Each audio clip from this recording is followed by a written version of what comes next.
Kondi Kong. Konggone Retno dolan. Poso-poso ya ini kok ngene Retno. Golek apa to jane Kong? Sarapan mau piye? Ngawur rek. Cah kene wong muslim kok sarapan. Ya apa panggone Retno iki golek sarapan.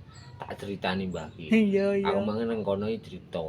Neng Blitar iki enek patung yen krungu musik iso goyang-goyang. Ah, oto we Kong. Domongi kok neng Blitar dina iki enek patung yen krungu musik goyang-goyang ya tenan lho kok krungu dangdut yo goyang krungu disko yo goyang krungu sonorek yo urek-urek ya tenan Ah, empret Kong, aku aja mau apusi. ora ngapusi tenanan iki Aku masanya cilik ya. ora kok ngono ya ning endi-endi jenenge patung kan ya mesti ndak krungu musik lha nek patung krungu musik kuwi jenenge udah patung jenenge menungso ora ana ning ndi patung iki ndak krungu musik lah krungu musik goyang-goyang kuwi jenenge kakungyan